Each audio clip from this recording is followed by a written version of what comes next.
Good morning, everybody, and welcome back to Indycar. This is the Christmas Eve show, and this is a bit of an unscheduled show, really, and you'll have to forgive me if my voice is a little bit croaky today. I've had a bit of a cold and a cough in the last few days, and the voice is still not quite fully back to normal. The subject of today's show is actually irony, really, because I was reading today that Nigel Farage has been making speeches, a sort of Christmas message from the chief Brexiteer. As well as Nigel Farage, we've also had Jacob Rees-Mogg making statements as well in the previous week. Now, what's the major difference, do you think, between a British nationalist and, say, a Scottish nationalist? Well, the real difference, I think, has got to be that one of them is a complete hypocrite, because a British nationalist could come away with something like Farage did today in his Christmas message, in which he said, and I quote, that he had spent 30 years loathing the EU because in order to have access to trade in their market, we had to sacrifice our national identity. And to him, Brexit was about finally getting that identity back. There wasn't a hint of irony in what he said, but his opinion was that Britain had lost its identity to Europe just so that they could trade in their market. Not a hint of irony at all there. And then we had Jacob Rees-Mogg the previous week saying that that Britain should not become a vassal state to Europe for 2 years just because it needed a transition period. Again, not a hint of irony. The British nationalists don't seem to understand the concept of irony at all. It's okay for them to say these things and to feel these things, but if you're Scottish and say them and feel them, then you're to be swept aside. You're not important. So this week, or this message today from me, is to people like Nigel Farage and to Jacob Rees-Mogg. What you're saying today about your feelings towards the EU are precisely what Scotland has had to put up with for not 30 years, but 310 years of your countries smothering us and trying to rob us of our identity. And now that we are getting a bit uppity and wanting our independence back, and you are taking your independence from the Europeans, now we have a situation where one is separating from another, and another is like Russian dolls. One is coming out from inside another, coming out from inside another. The whole system is unravelling. So the irony is, obviously, that Scotland is trying to remove, or wants to remove itself from a union which has been removing its identity and trying to turn us British by forcing us to have British flags on everything, including our food. To have British flags flown above our Scottish flags, to have British put on our passports, British put on our driver's licences, and without a hint of irony, they want the European Union flag removed from their passports and from their driving licences. So it's okay to be a nationalist if you're British, but it's not okay to be a nationalist if you're Scottish in the eyes of the British state. On top of that, today's second part of the show is about the continuing oil robbery. One particular friend of mine online pointed out to me that in my recent post about the large amount of oil taxes that we pay at the petrol stations, that I forgot one, and he's right, I forgot VAT. And if we break it down, what happens is Scotland has its oil removed by a foreign company under the auspices of the Tories. The oil is then pumped into refineries where it's turned into petrol and diesel.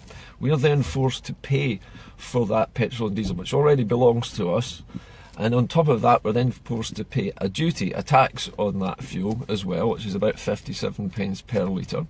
But not only that, and this is the bit I forgot, the duty which the UK government charges us on our own oil, which they'd already stolen and sold back to us, the duty has a tax on it of 20% VAT. So as well as paying the duty, we're paying a tax on the stolen fuel that was stolen from us in the first place and sold back to us. This has got to be the biggest continuing daylight robbery in the history of daylight robberies. To have something that belongs to you already stolen, sold back to you, charge a tax on what the selling price is, and then on top of that to tax the tax as well. And we put up with this, and we wonder why our fuel is so expensive in Scotland. Well, that's the reason. We're having what belongs to us sold back to us and taxed twice, and we, the mugs, are going and paying for it. So if you don't want to pay a large amount of tax in Scotland, the obvious thing is don't buy any fuel. And if you don't want to pay any tax on other things, then don't buy other things, because VAT is paid on so many different things, you just wouldn't believe it. You don't even notice it. It's paid on services as well. So even if you call a plumber out, you get your plumbing fix, he charges you a fee and then charges you VAT. Now that value-added tax, as it's known, that goes straight into the government coffers. It doesn't go to the plumber. The plumber then has to pay the VAT to the government. So the only people who lose are the people who buy stuff, i.e. you and me. So although the Tories don't like to raise your income tax, they do like to raise tax in all sorts of other ways that you don't really notice. We all moan about the prices, but we don't actually do anything about it. So there we have it. We have Scotland crying for its independence, wanting out, and Britain crying for its independence and wanting out of Europe. And yet the British don't understand and see absolutely no irony in the things that they are saying, which we have been saying to them for the last, I don't know how many decades, about the way Scotland is treated. And now they're finally beginning to say the same things about Europe. Where does that leave us? Well, interestingly, polls out today, a panel-based poll run by the national newspaper, shows that support for independence in Europe, that was a loaded question they asked. They said, would you prefer, if you voted on independence tomorrow, independence in Europe, or would you prefer stay with Britain and Brexit? And it was an almost dead heat. It was 49 to 51. 49% for yes, 49 for yes, and 51 almost for no. The figures are actually so close, there's a 3% margin of error, which means, technically speaking, that it is a complete dead heat. It's 50-50 split between yes and no. Independence for Scotland within Europe or Brexit Britain. But I would love to know what the answer would have been if it had simply been independence versus Brexit Britain and nothing to do with the EU at all. That would have been far more interesting. But if you remember, if you think back to 2014, at the point where the independence yes vote reached 50%, which it has just done this week, that was the point where the British establishment panicked. Do you remember? And suddenly all three parties motored up to Edinburgh with a huge entourage of TV cameras, and then we had this massive show about how we weren't allowed to use the pound. And that was the moment at which the British realised that their precious union was hanging in the balance. And now we've reached that point again just before Christmas and New Year. And it has shown that the independence yes vote, support for independence, has gone up another 3% in the last few weeks, just on this poll alone. Now admittedly it is a loaded question. It does say a yes vote for Scotland independent inside the European Union against staying in Britain and going with Brexit. But at the same time, it just goes to show you that there is support for a large number of people support independence within Europe. If we had independence with no question of Europe at all and the possibility of having a vote later on after independence, I'd love to see what the figures were for that. I feel pretty sure now that having reached the 50% line now, the next campaign that we fight is not going to be fought from, 30% yes and trying to bring it up to 50. It's being fought from 50% and bringing it up to 70. That's where it's headed this time. We're not going back below 50%. There's no way that the yes vote is going to sink back below 50%. The British government is now going to try something new. We know that the other tricks that they tried about the pound, the tricks about staying in Europe, the tricks about voting no so that you could protect your shipyard jobs. We know all of that was rubbish now, because all of the things that they promised us didn't happen or have happened, or the complete opposite has now happened. So the landscape is completely changed. Brexit Britain is not pre-Brexit Britain. It's a completely different country. It's a country full of racism, division. It's a country full of panic and fear, and people don't know what's going to happen in the next 10 or 15 years after Brexit. What we do know is that we're going to end up with a deal like Canada in Europe. Now, a Canada deal basically means that you can trade some of your goods into and out of Europe without tariffs, but it costs you. It costs you quite a lot, and there is absolutely no other advantage to the deal. There's no customs union, there is no freedom of flight or freedom of travel or anything like that. You don't get any of that. You've still got to have visas to travel in and out of the country, and it's not like a free trade agreement at all. It is just a very limited trading deal that might be offered, and I think if that's the case, it's not a very soft Brexit that's coming. It's something quite harsh. And it might well be that the Tory government actually says no to this deal because it's not good enough for them. It's not giving them what they want. The British, as usual, want to have their cake and eat it. They want to have all the benefits of being in the EU without having to pay for any of it and without having to obey any of the rules that they don't like.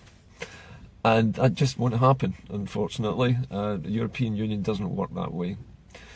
Yes, there have been some comments made by various European leaders like Donald Tusk, who has ambitions to have a European army, and they have one or two senior politicians have ambitions to form a United States of Europe. But that would require a federal government, which it doesn't have, and it's not going to happen, despite all the scare stories in places like the Daily Mail about it becoming a superstate. It isn't going to become a superstate. The European Union is a trading bloc, and that's all it is. There is a social union which is a part of that, but that, again, is not a superstate, and neither is it a federal state of any kind, and it's not going to happen that way. So we're approaching Christmas and New Year with yes vote now at 50% and everything to play for in the new year. And we have the strange situation now of people like Nigel Farage echoing exactly the same sentiments towards Europe as we have been articulating towards Westminster for the last few decades, that we want our identity back, we want control of our government back, we want control of our laws back from Westminster, in just the same way that they're going on about wanting theirs back from Brussels. So it'll be an interesting year next year. Britain removes itself from the European Union, and Scotland removes itself from the British Union. And then I think it's heading for a very interesting future. Scotland has a very rosy future ahead of it outside of the British Union.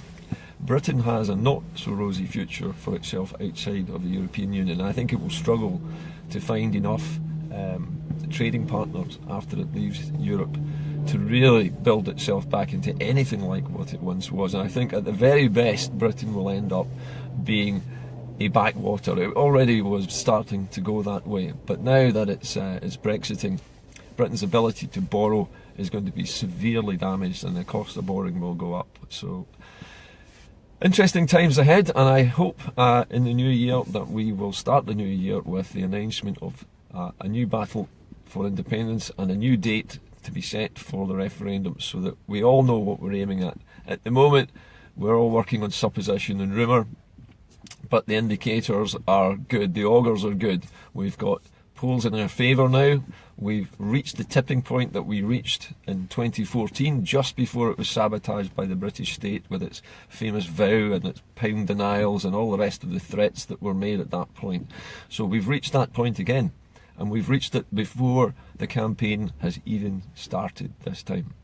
So this is an important milestone for us, and I hope and I feel that 2018 is going to be probably one of the best years in Scotland's history if we take control of it. Anyway, I hope you have a happy Christmas and a peaceful New Year, and I'll catch up with you all then. I'm going off air for a few days now, and I need to rest the old voice. But keep in touch with me anyway on Facebook. I look forward to reading your messages in the post after I come off air. So bye for now. Have a good Christmas.